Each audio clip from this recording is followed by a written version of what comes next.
ముందుగా ఈరోజు పత్రికల్లో వచ్చిన ప్రధానమైన వార్తలు చూద్దాం. ముందుగా నమస్తే తెలంగాణలో అర్ధరాత్రి కుతంత్రం తిప్పి కొడుతున్న జనతంత్రం శీర్షికన ప్రధానమైన వార్త కనిపిస్తోంది. కక్ష సాధింపుతోనే కాళేశ్వరంపై కాంగ్రెస్ పార్టీ కాంగ్రెస్ సర్కారు పూర్తి స్థాయిలో నిందలు వేస్తుందనే అంశం మనం ఇక్కడ చూస్తున్నాం. సిపిఐ దర్యాప్తు ఏదైతే ఆదేశించారో ఇది కూడా ఆ మొత్తం వ్యవహారంలో ఆ నిందలేసే ప్రక్రియలో భాగమే అనే అంశం తాజాగా వెలుగు చూస్తున్న సందర్భాన్ని మనం చూడవచ్చు. ఇది 76.4% ప్రజల మాట.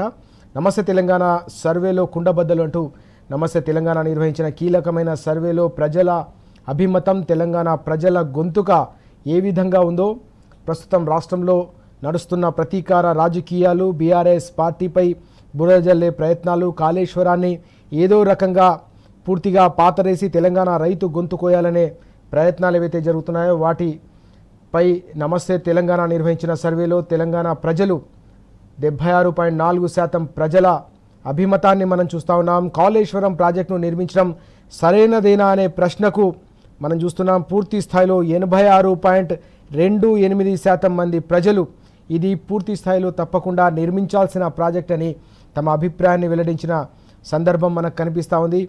అలాగే కాళేశ్వరం ప్రాజెక్టు కట్టించినందుకు సిబిఐ దర్యాప్తు కరెక్టేనా అనే అడిగిన ప్రశ్నకు 76.40% మంది ఇది సరైన పద్ధతి కాదు, తెలంగాణకు జీవనాడి లాంటి ప్రాజెక్టుపై బురద జల్లడం, ప్రాజెక్టును కట్టి తెలంగాణ రైతుల 6 దశాబ్దాల సాగునీటి కష్టాలను తీర్చిన కేసీఆర్ గారిపై ఈ రకంగా కక్ష సాధింపు చర్యలకు పాల్పడితే తాము సహించబోమని చెప్పి తెలంగాణకు సంబంధించి 76% పైగా ప్రజలు కుండబద్దలు కొట్టి సిబిఐ దర్యాప్తును వ్యతిరేకించిన సందర్భం మనకు ఇక్కడ కనిపిస్తూ ఉంది.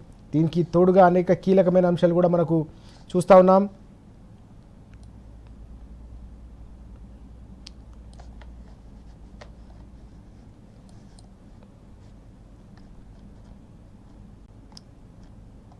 అలాగే అనేక చోట్ల కూడా రైతాంగం అంతా కూడా నిరసన వ్యక్తం చేస్తున్న అంశం కూడా మనకు ఇక్కడ కనిపిస్తూ ఉంది. చాలా ప్రాంతాల్లో కూడా నిన్న నిరసన వ్యక్తం చేసి పెద్ద ఎత్తున ఆందోళన వ్యక్తం చేశారు. ఆందోళన కార్యక్రమాలు నిర్వహించిన అంశం కూడా మనకి ఇక్కడ కనిపిస్తూ ఉంది. తెలంగాణ వ్యాప్తంగా కూడా బీఆర్ఎస్ పార్టీపై బురద జల్లాలన్న ఏకైక లక్ష్యంతో ఏ రకంగానైతే రాష్ట్ర ప్రభుత్వం సిబిఐ ఎంక్వైరీకి కాళేశ్వరం ప్రాజెక్టుపై ఆదేశాలు జారీ చేసిందో, తీర్మానం చేసిందో అసెంబ్లీలో, ఇదంతా కూడా కొట్లాడి సాధించుకున్న తెలంగాణ రాష్ట్రంలోనే బీఆర్ఎస్ నాయకత్వాన్ని ఇబ్బంది పెట్టాలి, బీఆర్ఎస్ నాయకత్వంపై బురద జలాలని ఏదైతే ప్రయత్నాలు చేస్తూ ఉన్నారో ఇదంతా కూడా అత్యంత దారుణం. తెలంగాణ సమాజంలోని ఏ వర్గం కూడా కాంగ్రెస్ పార్టీ చేస్తున్న ఈ రాజకీయ కక్ష సాధింపు చర్యలను సహించబోదని కూడా స్పష్టం చేసిన సందర్భం కూడా కనిపిస్తూ ఉంది. తెలంగాణలో వైపు యూరియా సంక్షోభం, అలాగే భారీ వర్షాల నేపథ్యంలో అనేక ప్రాంతాల్లో ప్రజలు ఇబ్బందులు పడుతున్న పరిస్థితి, సకల రంగాలు సంక్షోభంలో కూరుకుపోతూ ఉంటే మీరు ఈ రకంగా కక్ష సాధింపులతో రాజకీయాలను మరింత మలినం చేసే కుట్ర చేస్తారా? తెలంగాణ జీవనాడి, తెలంగాణకు జీవన రేఖ లాంటి కాళేశ్వరం ప్రాజెక్టును బలిపెట్టి బనకచెర్లకు బంగారు బాటలు వేసే కుట్ర చేస్తారని తెలంగాణలోని 70 లక్షల మంది రైతాంగం కూడా ఈరోజు కాంగ్రెస్ సర్కారుకు సంబంధించిన తీరును నిరసిస్తున్న సందర్భం కూడా మనం చూస్తున్నాం. ఆగ్రహం వ్యక్తం చేస్తూ తప్పకుండా తెలంగాణ స్వీయ రాజకీయ అస్తిత్వమైన బీఆర్ఎస్ పార్టీని 6 దశాబ్దాల కలను సాకారం చేయడంతో పాటు 10 ఏళ్లలోనే 100 ఏళ్ల ప్రగతికి పునాది వేసి దశాబ్దాల పాటు తెలంగాణ ప్రజలను వేటాడిన సాగునీటి కష్టాలను, కరెంటు కష్టాలను, తాగునీటి ఇబ్బందులను, అలాగే ఆర్థిక పరమైన ఇబ్బందులు కావచ్చు, సంక్షేమ పథకాలు అందక పూర్తిగా నిర్వీర్యమైపోయిన సంక్షేమ రంగాన్ని కూడా పరుగులు పెట్టించి మానవీయ కోణంలో సంక్షేమ రంగాన్ని మెరుపు వేగంతో అభివృద్ధిని సాధించిన కేసీఆర్ గారిపై మీరు బురద జల్లే ప్రయత్నాలు ఎట్టి పరిస్థితుల్లో సహించమని చెప్పి తెలంగాణ సమాజం అంతా కూడా ముక్త కంఠంతో రాష్ట్ర ప్రభుత్వానికి సంబంధించిన ప్రతీకార రాజకీయ చర్యలను అడుగడుగునా కూడా ఎండగడుతున్న అంశం మనం చూస్తూ ఉన్నాం. మరిన్ని అంశాలు చూద్దాం. కాళేశ్వరం ప్రాజెక్టు తెలంగాణకు గుండెకాయని తెలంగాణ నలుదిశలా 4 కోట్ల మంది ప్రజలు స్పష్టంగా కుండబద్దలు కొట్టి చెప్తున్న అంశం మరోసారి కనిపిస్తూ ఉంది. దాన్ని నిర్మించడం సరైనదేనని 86.28% మంది చాలా స్పష్టంగా తమ మనోగతాన్ని వెల్లడించిన అంశం నిన్న మనం చూస్తున్నాం. రైతు బాంధవుడు కేసీఆర్ వచ్చాకనే సాగునీరు వచ్చిందని చెప్పేసి రైతాంగం అంతా కూడా బలంగా నమ్ముతా ఉన్నారు. ప్రాజెక్టు లాభం జరిగిందన్న 85% మంది 85.3% మంది అంటూ కూడా మనం చూస్తున్నాం. ప్రాజెక్టుతో పూర్తి స్థాయిలో తెలంగాణలో ప్రతి ఎకరం కూడా ఏ విధంగా పారిందో ఆ అంశాన్ని కూడా వెల్లడించిన పరిస్థితిని మనం చూస్తున్నాం.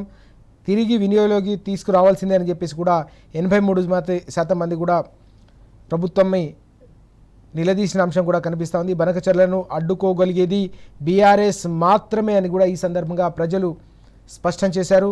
నమస్తే తెలంగాణ సర్వేలో ముక్త కంఠంతో తేల్చిన జనం అంటూ ఈ వార్త కూడా మనకు కనిపిస్తూ ఉంది. ఇది చాలా కీలకమైన అంశంగా మనం చూడొచ్చు. తెలంగాణ ప్రజల గొంతుగా తెలంగాణ ప్రజల అభిమతం ఏ విధంగా ఉందో మనకు స్పష్టంగా అర్థమవుతుంది. రాజకీయ కక్ష సాధింపులతోనే కాళేశ్వరంపై సిబిఐ విచారణ జరపాలని చెప్పేసి ప్రభుత్వం ప్రతిపాదిస్తోంది. ప్రభుత్వం అనేక రకాల పన్నాగాలను పన్నుతోందని నిన్న అనేక ప్రాంతాల్లో నిరసనలు హోరెత్తాయి. జనగామలో మనం చూస్తున్నాం ఏ విధంగా మొత్తం రోడ్డుపై బైఠాయించి బీఆర్ఎస్ శ్రేణులు నల్ల జెండాలు ప్లకార్డులతో రాష్ట్ర ప్రభుత్వానికి సంబంధించిన వైఖరిని ఎండగడుతూ వారంతా కూడా నిరసన వ్యక్తం చేసిన అంశం మనం ఇక్కడ చూస్తూ ఉన్నాం. ఈ నేపథ్యంలోనే నిన్న బీఆర్ఎస్ వర్కింగ్ ప్రెసిడెంట్ కేటీఆర్ గారు ఈ అంశంపై పెద్ద ఎత్తున స్పందించిన అంశం కూడా కనిపించింది. మోదీ బాబు ఎజెండా మాత్రమే ఇప్పుడు రాష్ట్రంలో అమలవుతోంది, రాష్ట్ర ముఖ్యమంత్రి అమలు చేస్తూ ఉన్నారని కూడా ఆయన తీవ్ర స్థాయిలో విరుచుకుపడ్డారు. గోదావరి నీళ్లు ఎత్తుకెళ్లేందుకే రాష్ట్ర అస్తిత్వంపై రేవంత్ కుట్ర పన్నుతున్నారు. ఇది కేవలం ఒక పార్టీపై ఒక వ్యక్తిపై ఒక నాయకత్వంపై మాత్రమే జరుగుతున్న దాడి కాదు, ఇది పూర్తిగా తెలంగాణ అస్తిత్వాన్ని దెబ్బతీసే కుట్ర చేస్తోంది రాష్ట్ర ప్రభుత్వం, ముఖ్యమంత్రి అంటూ కూడా ఆయన ఆగ్రహం వ్యక్తం చేసిన అంశం కూడా మనం చూస్తున్నాం. సిబిఐ దర్యాప్తు పేరుతో కాళేశ్వరాన్ని పూర్తి స్థాయిలో మూసివేసే పన్నాగం జరుగుతుందని కూడా ఆయన ధ్వజమెత్తారు. తెలంగాణ ప్రజల తరఫున ఆవేదన కూడా వ్యక్తం చేశారు. తెలంగాణలోని 70 లక్షల మంది రైతుల పక్షాన కూడా రాష్ట్ర ప్రభుత్వాన్ని అడుగడుగునా కూడా నిలదీశారు. సిబిఐ అంటే రాహుల్కు చేదు, మరి రేవంత్కు ముద్ద అని కూడా ఈ సందర్భంగా సూటిగా ప్రశ్నించిన అంశం కూడా మనకు కనిపిస్తూ ఉంది. ఓవైపు కాళేశ్వరం ప్రాజెక్టును బలి చేసి బనకచర్లకు బంగారు బాటలు వేయాలన్న 3 పార్టీల ప్రయత్నాల్లో భాగంగా ఇదంతా కూడా జరుగుతోంది. మేడిగడ్డకు మరణ శాసనం అందుకే రాస్తూ ఉన్నారు. ఇచ్చంపల్లిని గోదావరి కావేరీ లింక్ను అలాగే గోదావరి బనకచెర్లకు సంబంధించిన ప్రాజెక్టును తెరపైకి తీసుకువచ్చి పూర్తిగా కాళేశ్వరం తెలంగాణకు జీవన రేఖ లాంటి కాళేశ్వరాన్ని ఏదో రకంగా మట్టుబెట్టాలి. పచ్చగా ఉన్న తెలంగాణలో మరోసారి చిచ్చుబెట్టి అన్నపూర్ణ తెలంగాణగా ఉన్న రాష్ట్రాన్ని మళ్ళీ ఆత్మహత్యల తెలంగాణగా మార్చాలనే కుతంత్రంలోనే ఇదంతా కూడా జరుగుతోంది. ఆ కుతంత్రంలో భాగంగానే ఇదంతా కూడా జరుగుతోంది. కాబట్టి తెలంగాణ రైతాంగం కూడా దీన్ని అర్థం చేసుకున్నారని కేటీఆర్ గారు నిన్న మరోసారి విస్పష్టంగా వెల్లడించిన అంశం కూడా మనం చూస్తున్నాం. సిబిఐ అంటే రాహుల్కు చేదు, రేవంత్కు ముద్ద అనే ఒక కీలకమైన అంశాన్ని కూడా ఆయన ప్రస్తావించారు. వాస్తవానికి మనం చూసినాం నేషనల్ హెరాల్డ్ కేసులో కాంగ్రెస్ అధినాయకత్వంపై బీజేపీ నేతృత్వంలోని ఎన్డీఏ ప్రభుత్వం విచారణలకు ఆదేశించిన సందర్భంలో సిబిఐ కావచ్చు ఈడీకి సంబంధించిన జాతీయ దర్యాప్తు సంస్థలను పూర్తి స్థాయిలో బీజేపీ అలాగే కేంద్ర ప్రభుత్వం తమ జేబు సంస్థలుగా మార్చుకుందని కాంగ్రెస్ అధినాయకత్వం కేవలం విమర్శించడమే కాదు, దేశవ్యాప్తంగా అనేక రూపాల్లో నిరసనలకు పిలుపునిచ్చిన పరిస్థితి. హైదరాబాద్లోని ఈడీ కార్యాలయం వద్ద కూడా నిరసనలు కొనసాగించిన సందర్భం మనం చూసాం. మరి జాతీయ దర్యాప్తు సంస్థలైన సిబిఐ కావచ్చు ఈడీని కాంగ్రెస్ హైకమాండ్ మరి ముఖ్యంగా కాంగ్రెస్ నాయకులు రాహుల్ గాంధీ దాన్ని తప్పుపడుతున్న సందర్భంలో వీటిని కేవలం పొలిటికల్ వెపన్స్గా బీజేపీ వాడుకుంటోంది, కేంద్ర ప్రభుత్వం వాడుకుంటుందని మీరే ఓవైపు చెబుతూ మరోవైపు రాష్ట్రంలో ముఖ్యమంత్రి ఏ విధంగా సిబిఐని ఈ విధంగా వాడుకుంటారో, సిబిఐకి ఏ విధంగా ఈ కేసును కావచ్చు ఈ అంశాన్ని అప్పగించాలనే ప్రయత్నం చేస్తారనేది కూడా ఆయన తప్పుపట్టిన సందర్భం. ఒక జాతీయ పార్టీకి సంబంధించిన వైఖరి ఒక రకంగా ఉండాలి, కానీ జాతీయ స్థాయిలో ఒక వైఖరి, రాష్ట్ర స్థాయిలో మరో వైఖరి ఉండడం ఇది పూర్తిగా దిగజారుడుతనానికి నిదర్శనం. ఈ 2 నాల్కల వైఖరి తప్పకుండా తెలంగాణ సమాజం గమనిస్తుందని ఈ సందర్భంగా కేటీఆర్ గారు పూర్తి స్థాయిలో జరుగుతున్న పరిణామాలను, తెలంగాణపై సాగుతున్న కక్ష సాధింపులను, బీఆర్ఎస్ తెలంగాణ రాజకీయ అస్తిత్వాన్ని దెబ్బతీసి మరోసారి తెలంగాణలో పాగా వేయాలి, తెలంగాణలో తమ గుప్పిట్లో పెట్టుకోవాలని చెప్పేసి 3 పార్టీలు కలిసి ఆడుతున్న ఈ ముప్పేట దాడి కావచ్చు, ముప్పేట కుట్ర ఏదైతుందో దీన్ని తప్పకుండా ఛేదిస్తాం. ప్రజలతో కలిసి 4 కోట్ల పిడికిళ్ళు సిద్ధంగా ఉన్నాయి. తెలంగాణ రాష్ట్ర ప్రయోజనాలను, తెలంగాణ రైతుల హక్కులను కాపాడుకునేందుకు అడుగడుగునా కూడా తెలంగాణ సమాజం మరో ఉద్యమానికి సమాయత్తమవుతుంది, సిద్ధమవుతుందని కూడా ఈ సందర్భంగా స్పష్టం చేసిన అంశం కూడా ఈరోజు మనకు కనిపిస్తూ ఉంది. మరిన్ని అంశాలు కూడా మనకు కనిపిస్తున్నాయి. కాళేశ్వరం ప్రాజెక్టుపై జరుగుతున్న కుట్రలు, కుతంత్రాలను తెలంగాణ అర్థం చేసుకుంటోంది. తెలంగాణ పూర్తి స్థాయిలో వీటిని తిప్పికొట్టేందుకు కూడా తెలంగాణ సమాజం అంతా కూడా సిద్ధంగా ఉందని నిన్న కేటీఆర్ గారు కుండబద్దలు కొట్టి చెప్పిన అంశం కూడా మనం చూస్తున్నాం. దీనికి తోడుగా మరొక కీలక అంశాన్ని కూడా ఆయన ప్రస్తావించారు. కాళేశ్వరంపై హరీష్ ప్రసంగం ఓ మాస్టర్ క్లాస్ అంటూ కూడా నిన్న కేటీఆర్ గారు అభివర్ణించిన సందర్భం.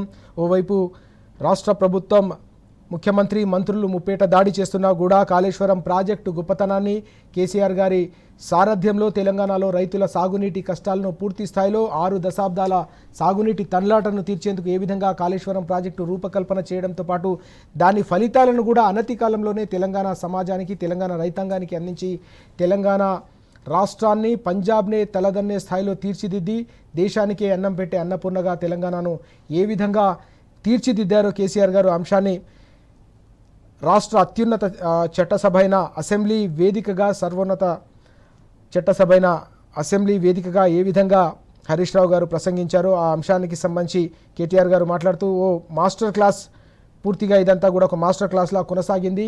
రాష్ట్ర ప్రభుత్వం అలాగే మంత్రులకు కూడా తప్పకుండా కనువిప్పు కలిగించేలా ఇదంతా కూడా కొనసాగింది. తెలంగాణ సమాజం అంతా కూడా హరీష్ రావు గారి ప్రసంగాన్ని పూర్తి స్థాయిలో విని పూర్తి స్థాయిలో మరోసారి కాళేశ్వరం గొప్పతనాన్ని అర్థం చేసుకున్నారు. అలాగే దాని చుట్టూ జరుగుతున్న కుట్రలు కుతంత్రాలను కూడా ఏ విధంగా ఎదుర్కోవాలనే దానిపై కూడా బీఆర్ఎస్ రానున్న రోజుల్లో ఎలా ముందుకు వెళ్ళబోతుందో కూడా తప్పకుండా అది కూడా తెలంగాణ సమాజం గమనించిందనే అంశాన్ని కూడా ఈ సందర్భంగా ప్రస్తావించిన పరిస్థితిని మనం చూస్తున్నాం. అలాగే దర్యాప్తు వెనుక కుట్ర అంటూ మరో అంశం కూడా కనిపిస్తోంది. ఆర్ఎస్ ప్రవీణ్ కుమార్ గారు కూడా దీనిపై స్పందించారు. సిబిఐకి ఇవ్వడంలో బాబు హస్తం, రేవంత్ సూచనల మేరకే ఈ నివేదిక అంటూ ఆయన కూడా స్పందించిన అంశం కనిపిస్తోంది. ఇద్దరి మ్యాచ్ ఫిక్సింగ్, సిబిఐ అంటే కాంగ్రెస్ బీజేపీ ఇన్వెస్టిగేషన్ టీం అంటూ మాజీ మంత్రి వేముల ప్రశాంత్ రెడ్డి గారు కూడా ధ్వజమెత్తిన అంశం కూడా మనకు ఈరోజు పత్రికలో ప్రధానంగా కనిపిస్తుంది. సిబిఐకి ఇవ్వడంపై మంత్రులు కూడా, రాష్ట్ర ప్రభుత్వంలోని మంత్రులు కూడా విస్మయం వ్యక్తం చేస్తున్నట్టుగా కథనాలు వస్తూ ఉన్నాయి. సీఎం చెప్పింది ఒకటి, సభలో చేసింది ఒకటి అంటూ ఆ వార్త కూడా మనకు ప్రధానంగా కనిపిస్తోంది. హౌస్ కమిటీ వేయాలని కేబినెట్లో నిర్ణయం చేస్తే అందుకు భిన్నంగా సభలో రేవంత్ ప్రకటన చేశారనే అంశానికి సంబంధించిన వార్త కూడా మనం ఇక్కడ చూడొచ్చు. ప్రభుత్వ వైఖరి ఏమిటి, చర్యలపై మీ నిర్ణయం ఏమిటో చెప్పండి, ఘోష్ నివేదికపై సర్కార్కు హైకోర్టు ఆదేశం అంటూ మరో వార్త కూడా మనకు కనిపిస్తుంది. ఈ వైఖరి మీరు స్పష్టం చేయాల్సిన అవసరం ఉందనే అంశాన్ని కూడా ఈ సందర్భంగా హైకోర్టు స్పష్టంగా ఆదేశించిన అంశం కూడా మనం చూస్తూ ఉన్నాం. అలాగే ఇదొక మరో అటెన్షన్ డైవర్షన్ డ్రామా మాత్రమే అంటూ మరో వార్త కూడా మనకు కనిపిస్తూ ఉంది. అన్నిటికంటే ముఖ్యంగా తెలంగాణ రాష్ట్రంలో ప్రస్తుతం నెలకొన్న పరిస్థితులు, ఓవైపు యూరియాకు సంబంధించిన సంక్షోభం తెలంగాణ రైతాంగాన్ని అడుగడుగున, గ్రామ గ్రామాన, పల్లె పల్లెన వేధిస్తూ ఉంటే వేసిన పంటలు పూర్తి స్థాయిలో యూరియా లేకుండా ఏ విధంగా నీరుగారిపోతా ఉన్నాయో, పంట పెట్టుబడి పైసలు కూడా వచ్చే పరిస్థితి లేదని రైతులు గగ్గోలు పెడతా ఉన్నారో, ఈ మొత్తం అంశం నుంచి, యూరియా సంక్షోభం నుంచి రాష్ట్ర ప్రజల దృష్టిని మళ్లించాలన్న ఒక విఫల యత్నం మాత్రమే రాష్ట్ర ప్రభుత్వం చేస్తుంది. సిబిఐ ఎంక్వైరీ కూడా అందులో భాగమే. స్థానిక సంస్థల ఎన్నికల్లో ఏదో రకంగా బీఆర్ఎస్పై బురద జల్లాలన్న ఏకైక లక్ష్యంతో ఇదంతా చేస్తూ ఉన్నారు. కానీ తెలంగాణ ప్రజలకు 20 నెలల కాంగ్రెస్ పాలన చూసిన తర్వాత స్పష్టంగా అర్థమైపోయింది. తెలంగాణ సోయితో తెలంగాణ ప్రజల ప్రయోజనాల కోసం పనిచేసే పార్టీ ఏదో, తెలంగాణ హక్కులను అడుగడుగున కాలరాస్తున్న పాలన ఏదో తెలంగాణ సమాజం ఇప్పటికే అర్థం చేసుకున్నారు. కాబట్టి తప్పకుండా ఇలాంటి అటెన్షన్ డైవర్షన్ చర్యలు, ఇలాంటి టాక్టిక్స్ రానున్న రోజుల్లో తెలంగాణ ప్రజాక్షేత్రంలో పనిచేయవనే అంశం కూడా మనకు ఈరోజు ప్రధానంగా కనిపిస్తూ ఉంది.